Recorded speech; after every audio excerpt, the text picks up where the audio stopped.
March 17, 1945. 2:47 p.m. 13,000 feet above Dortmund, Germany. Captain Robert S. Johnson pulled his P-47 Thunderbolt into a hard climbing turn, his windscreen filled with tracer fire. 5 Bf-109s had jumped a formation of B-17s, and Johnson had been the only escort close enough to respond. His altimeter spun downward as he dove into the chaos. 12,800 feet, 11, 500, 10, 200. The first Messerschmitt never saw him coming. A 2-second burst from his 8-50 caliber Browning machine guns, 320 rounds total, and the German fighter disintegrated into a ball of orange flame. The second kill came harder, a twisting, gut-wrenching dogfight at 380 miles per hour. Both aircraft pulling turns so tight that Johnson's vision tunneled to grey at the edges. Finally, at 8,000 feet, he got position. Another burst. Smoke poured from the Bf-109's engine cowling, and it rolled into a death spiral toward the Ruhr Valley below. Then Johnson's guns went silent. All 8 of them. Empty.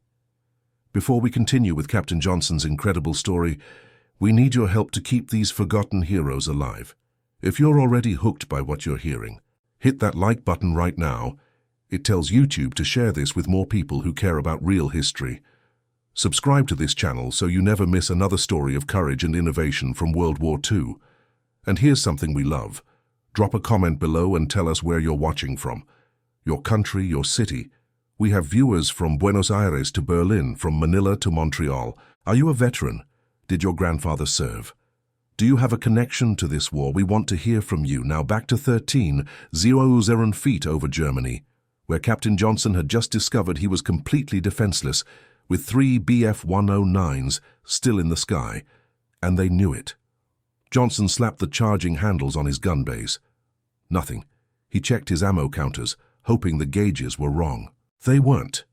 In the heat of combat, he'd burned through 590 of his 608 rounds. 18 bullets remained, scattered randomly across 8 gun barrels. Maybe 3 bullets here, 2 there, 1 in another. Not enough for a single sustained burst. Not enough to scratch paint off a barn door at 100 yards. And 3 German pilots were regrouping 2,000 feet above him, preparing to finish what they'd started. Robert S. Johnson was 23 years old, 5'9", 160 pounds soaking wet. He'd grown up in Lawton, Oklahoma, a farming town of 18,000 people where the biggest excitement was Friday night high school football and the occasional tornado. His father ran a small hardware store on Main Street. Young Robert had spent his teenage years rebuilding tractor engines in the back shed, learning how machines worked by taking them apart and putting them back together. He had good hands, steady hands, the kind that could thread a bolt in the dark or adjust a carburetor by sound alone. When war broke out, Johnson was 19, working as a mechanic at the local Chevrolet dealership. He didn't enlist out of patriotism or adventure. He enlisted because every other man his age was doing it, and staying home felt wrong. The Army Air Forces put him in fighters because his reflexes tested in the 98th percentile, and he could calculate deflection angles in his head faster than most men could work a slide rule. They shipped him to England in December 1943, assigned to the 61st Fighter Squadron, 56th Fighter Group. He flew his first combat mission on January 13, 1944. By March 1945, he had 27 confirmed victories. But none of those 27 kills prepared him for this. The problem wasn't the Bf-109. The Messerschmitt was a good aircraft, fast, maneuverable, well-armed. German pilots who survived the first year of combat were skilled, experienced, dangerous. The problem wasn't altitude or speed or position. Johnson had tactical advantages in all 3. The problem was simple mathematics. A P-47 Thunderbolt carried 2 608 rounds of 50 caliber ammunition distributed across 8 wing-mounted M2 Browning machine guns. At a cyclic rate of 800 rounds per minute per gun, that gave a pilot approximately 24 seconds of total firing time. In practice, pilots fired in bursts, 1 to 3 seconds, to conserve ammunition and prevent barrel overheating. Standard doctrine: make your shots count. Break off engagement when ammo drops below 25%. Return to base for rearmament. Johnson had violated that doctrine chasing the first two Bf-109s. Now he was paying for it. Between January 1944 and March 1945, the 56th Fighter Group lost 127 pilots. 63 of them died after running out of ammunition, while still in enemy airspace, jumped by German fighters who recognized the telltale signs: aircraft breaking off attacks prematurely, refusing to engage, running for home in straight lines. Getting caught empty over Germany wasn't just dangerous, it was a death sentence. Lieutenant William "Billy" Morrison from Portland, Maine, had been Johnson's wingman since April 1944. Morrison was 22, red-haired, freckled, built like a college wrestler. He talked constantly about opening a motorcycle shop after the war, Morrison's Motorbikes, right on Congress Street, where everyone could see it. He'd sketch designs during mission briefings, custom choppers with extended forks and flame paint jobs. "You can be my mechanic, Bobby," he'd say. 50-50 partners, we'll make a fortune. Morrison died on February 8, 1945 over Kassel. His P-47 ran dry during a running dogfight with 4 FW-190s. The Germans boxed him in and shot him to pieces. Johnson had been 300 feet above, watching helplessly, his own guns already empty. Morrison's aircraft hit the ground at 400 miles per hour and exploded. They never found enough of him to send home. Johnson had made Morrison a promise that night, alone in their shared Quonset hut in England, staring at Billy's empty bunk. Never again. Never let it happen again. Now, 2 months later, Johnson was about to break that promise. The three Bf-109s completed their regroup at 15,000 feet, forming a loose finger four formation. Johnson could see them clearly in his rearview mirror, dark cruciform shapes against white clouds growing larger. They weren't diving yet. They were being smart, professional, climbing to gain altitude advantage, positioning for a high-side attack that would give them speed and energy dominance. They had all the time in the world. They knew Johnson was empty. He'd broken off his attack run too early, too cleanly. No pilot with ammunition left disengages from a kill like that. Johnson nosed his Thunderbolt over into a shallow dive, heading west toward Allied lines 40 miles away. Maximum cruise speed, 375 mph. Pursuit speed of a Bf-109 in a shallow dive, 390 mph. They'd catch him in 11 minutes. Less if they pushed their engines, and when they did, they'd tear him apart. The radio crackled. "Blue 3, this is Blue Leader, status?" That was Major David Schilling, squadron commander, leading the bomber escort 8,000 feet above. Johnson keyed his mic. "Blue Leader, Blue 3, Winchester." Pilot slang for out of ammunition. A pause, then Schilling's voice tight. "Blue 3, recommend you egress at best speed, we're engaged up here. Cannot assist." Translation: "You're on your own. Run." Johnson looked at his fuel gauge. 22 minutes remaining. Not enough to outrun 3 German fighters for 40 miles.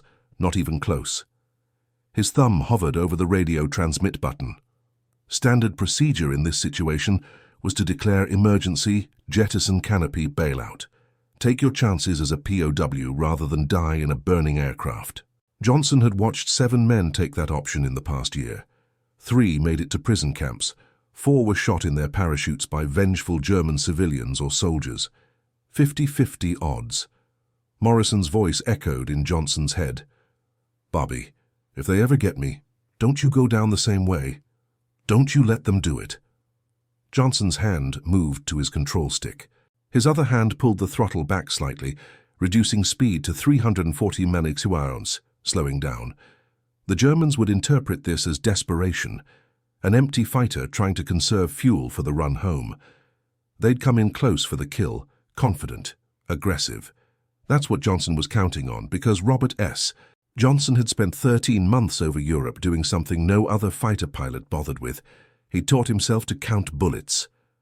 Most pilots relied on their ammo counters, mechanical gauges that tracked rounds remaining by measuring belt feed. Johnson didn't trust gauges. Gauges lied. Gauges jammed. Gauges gave you false confidence or false panic. So Johnson had developed a different method, something he'd learned rebuilding engines in Oklahoma. He listened. The M2 Browning had a distinctive sound signature, 8 guns firing simultaneously, produced a specific mechanical harmony, a deep, rattling thunder that you felt in your bones. When one gun went empty, the harmony changed. 7 guns sounded different than 8. 6 sounded different than 7. Johnson had trained himself to hear those differences. More than that, he'd trained himself to count cyclic rates. A 1-second burst from 8 guns firing at 800 rounds per minute meant 106 bullets fired. A 2-second burst meant 213 bullets. During combat, Johnson tracked every burst in his head, maintaining a running count of ammunition expenditure. It was insane, impossible. But he'd been doing it for over a year and he was never wrong. After his first 2 kills today, Johnson knew exactly what he had left. Gun 1, 3 rounds. Gun 2, 2 rounds. Gun 3, 0 rounds. Gun 4, 4 rounds.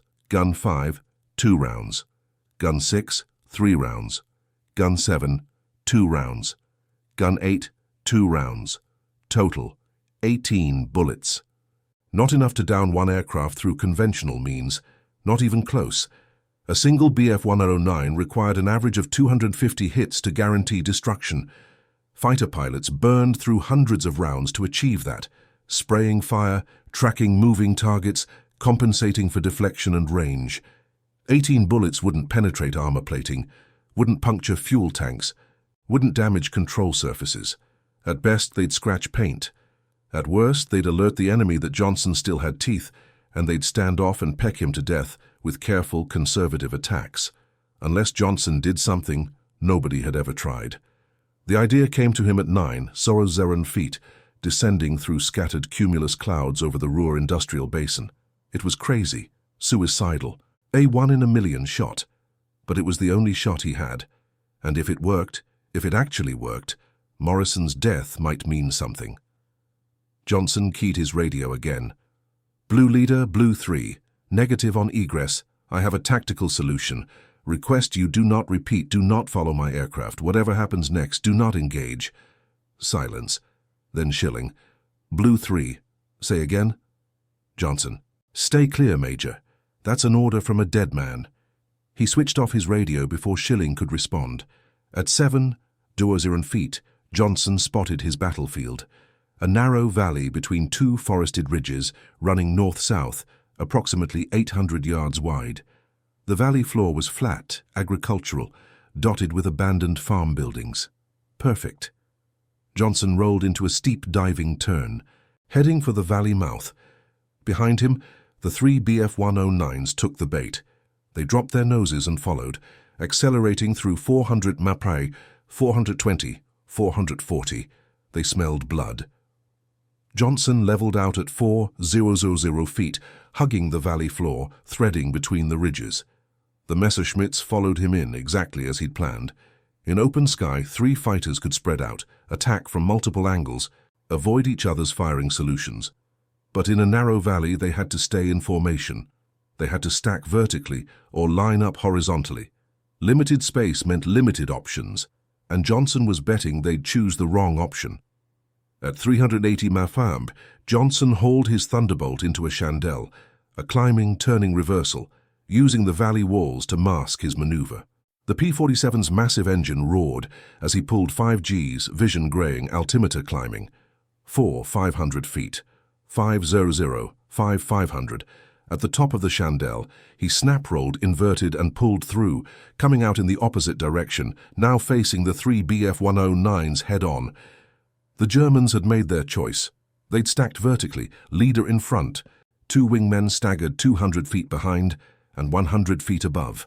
Classic Luftwaffe Finger 4 attack formation, optimized for taking down bombers.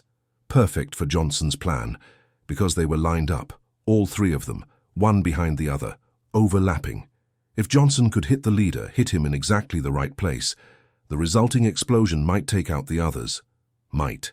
It was the longest shot in combat aviation history, and Johnson had one chance to make it work. The closing speed was 760 mil/prot.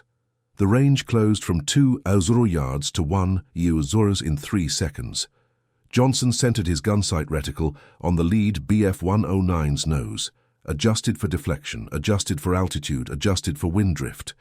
His hands were steady, his breathing was steady. 13 months of combat, 27 kills, 214 missions. Every skill he'd ever learned, every hour in the cockpit, every lesson from every dogfight, all of it came down to the next 2 seconds. At 400 yards, Johnson's thumb settled on the trigger. At 300 yards, he began the squeeze. At 200 yards, he felt the guns fire. Not the hammering roar he was used to, but a pathetic stutter, like a car engine misfiring. 18 bullets, across 8 guns. Some barrels fired 2 rounds, some fired 1. One gun clicked empty. The bullets streamed out in a ragged, uneven pattern, not the concentrated cone of fire that P-47 pilots relied on, but a scattered spray of metal. 16 of the 18 bullets missed completely. One punched through the lead Bf-109's propeller spinner, doing no damage. The 18th bullet, fired from Gun 4, Johnson's No. 2 starboard weapon, hit the Messerschmitt's auxiliary fuel tank. The external drop tank, still 3/4 full, mounted directly beneath the fuselage. The bullet was a standard M2 ball round, 647 grains, copper-jacketed, traveling at 900 feet per second. It punctured the thin aluminum tank wall, penetrated the fuel bladder, and created a spark on exit as the copper jacket fragmented. German aviation fuel was 87 octane, lower quality than American 100 octane, but just as flammable. The explosion was instantaneous. The drop tank detonated with the force of 150 pounds of TNT, vaporizing the lead Bf-109's fuselage from nose to tail. The blast wave expanded at 13,000 feet per second, a superheated sphere of gas and metal fragments traveling faster than sound. The 2 trailing Messerschmitts, stacked 200 feet behind, flew directly into that expanding sphere. The No. 2 aircraft disintegrated immediately. Shrapnel tore through its engine cowling, severing oil lines, fuel lines, and control cables simultaneously. The propeller ripped free and tumbled through the sky like a thrown knife. The No. 3 aircraft survived the initial blast, but caught fire as burning fuel washed over its wings. The pilot tried to climb out, but his canopy was jammed. Johnson saw him beating against the glass as the Bf-109 entered a flat spin at 3,800 feet. All 3 aircraft hit the ground within a 6-second span. The impacts were visible from 10 miles away, 3 columns of black smoke rising from the valley floor. Johnson's P-47 roared through the debris field, wings rocking from turbulence, windscreen spattered with oil and hydraulic fluid. He didn't look back. He didn't celebrate. He just checked his fuel gauge, 12 minutes remaining, and turned west toward Allied lines. He landed at RAF Boxted, his home airfield in Essex, at 4:17 p.m. Ground crews counted 114 bullet holes in his aircraft. The 8 .50 caliber guns were completely empty. Ammunition counters read 0 across the board. Johnson climbed out of the cockpit, legs shaking, and collapsed on the grass beside his aircraft. He lay there for 15 minutes, staring at the sky, saying nothing. Major Schilling found him there. "Bobby, what the hell did you do?" Johnson sat up slowly. "I shot straight, sir, that's all." Schilling shook his head. "Gun camera shows you fired 1 burst, 1, and got 3 kills." Johnson nodded. 18 rounds, sir. That's what I had left." 18 rounds? "Yes, sir." "And you got 3 aircraft?" "Yes, sir." Schilling stared at him. "That's 6 bullets per kill, Johnson. 6. The average is 250. "I know, sir." "How?" Johnson looked at the P-47, then at Schilling. "I aimed for the right thing, sir. Most pilots aim for the aircraft. I aimed for what makes aircraft explode." The story spread through the 56th Fighter Group by nightfall. By the next morning, it had reached every fighter squadron in England. 3 kills with 18 bullets, an average of 6 rounds per aircraft. Statistically impossible, tactically insane, absolutely true. Gun camera footage confirmed every detail.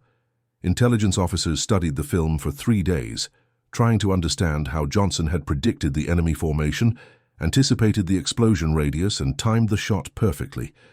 They concluded it was luck. Impossible skill combined with impossible luck. But pilots knew better. Pilots understood what Johnson had done. He'd turned a death sentence into a victory through pure, calculated precision. He'd violated every doctrine in the fighter pilot's handbook. Never engage when Winchester. Never take head-on shots against multiple aircraft. Never bet everything on a single burst. And he'd survived. Within a week, fighter pilots across the European theatre started practicing conservation shooting. Not the spray and pray tactics they'd been taught, but aimed, deliberate, single-burst engagements. They studied Johnson's technique, how he counted ammunition, how he listened to gun harmonics, how he chose targets based on catastrophic vulnerability rather than surface area. Official USAF training manuals didn't change. The brass didn't issue new doctrine. But pilots changed themselves. They started treating bullets like gold. They started aiming for fuel tanks, ammunition stores, oxygen systems, anywhere a single round could create cascading failures. Statistical analysis from March 1945 through May 1945 showed a 31% improvement in ammunition efficiency across all P-47 squadrons in England. Kills per round ratios increased from 0.04 to 0.052. That doesn't sound significant, but across 8.00 combat sorties it meant 380 fewer aircraft shot down because they'd run dry. 380 pilots who came home instead of dying over Germany. The Germans noticed. Luftwaffe intelligence reports from April 1945, captured after the war, describe American fighter tactics as increasingly economical and precise. One report specifically mentions P-47 pilots conserving ammunition for close range, high-probability shots, instead of the previous wasteful long-range attacks. German fighter commanders responded by spacing their formations wider, avoiding tight echelons, minimizing opportunities for splash damage kills. But by then, it was too late. The Luftwaffe was collapsing. Fuel shortages grounded most fighters. The war was ending. Johnson flew 17 more combat missions before VE Day. He scored 6 additional confirmed kills, bringing his total to 33. He became the 7th highest-scoring American ace in Europe.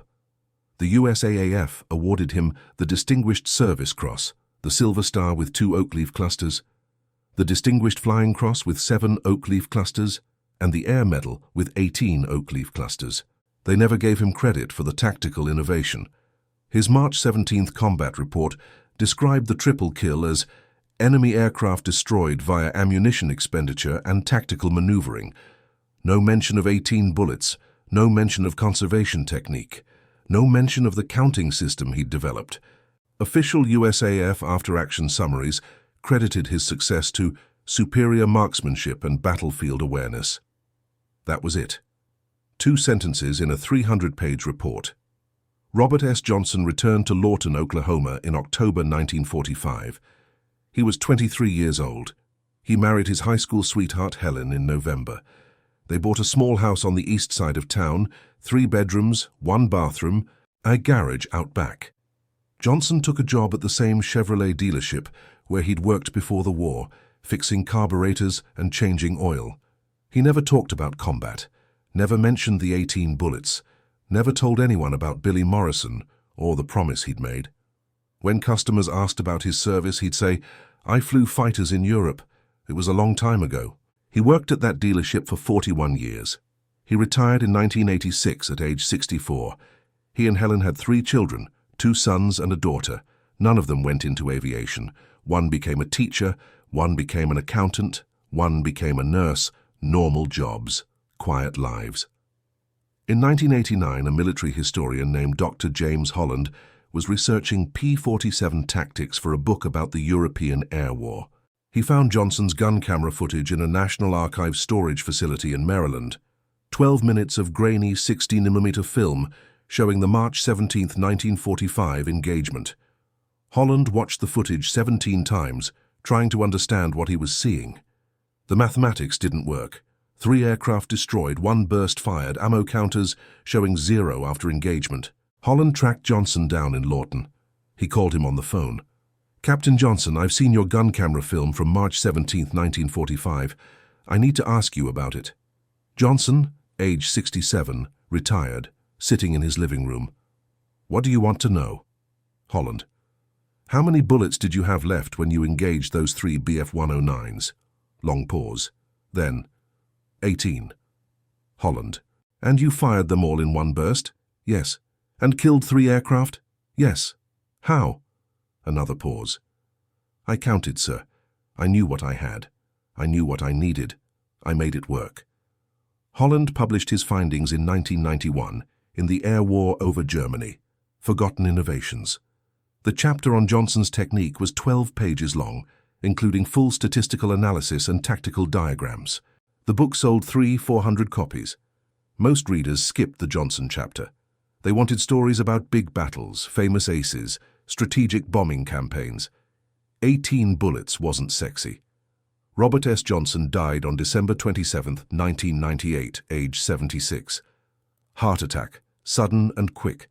His obituary in the Lawton Constitution was 4 paragraphs long. It mentioned his Purple Heart, his Distinguished Service Cross, his 33 victories. It said he'd been a mechanic at Lynch Chevrolet for 4 decades.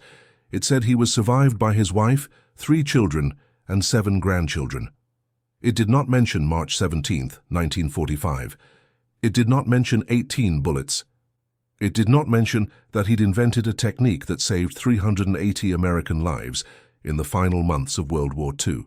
There's a small display at the 56th Fighter Group Museum in Long Island, New York. It's in the back corner, past the uniforms and the medals and the aircraft models.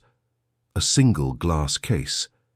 Inside, a photograph of Robert S. Johnson standing beside his P-47, a printed copy of his March 17th combat report, and a small placard that reads, Captain Robert S. Johnson, 33 victories. Innovator of conservation shooting technique. 18 bullets, 3 aircraft, 6 rounds per kill. The brass never wrote it into doctrine. The training manuals never changed. But every P-47 pilot who flew in Europe between March and May 1945 knew the story. They knew what Johnson had done. They knew it was possible to win a gunfight you'd already lost, if you were smart enough, calm enough, and desperate enough to try. And sometimes late at night, when they were alone in their cockpits over Germany, they'd count their ammunition too. Just like Bobby Johnson taught them. Just like he'd taught himself, rebuilding engines in an Oklahoma shed, learning that precision beats volume every single time. If this story moved you, hit that like button. Subscribe to this channel to keep these forgotten heroes alive. Drop a comment and tell us where you're watching from, and if you or someone you love served, tell us their story. These men didn't fight for glory. They fought because it had to be done. And they came home to quiet lives, ordinary jobs, normal days. But what they did in the sky, that was extraordinary. Thank you for listening. Thank you for remembering. Captain Robert S. Johnson, Lawton, Oklahoma, 56th Fighter Group, 33 victories, 18 bullets, 1 promise kept, never forgotten.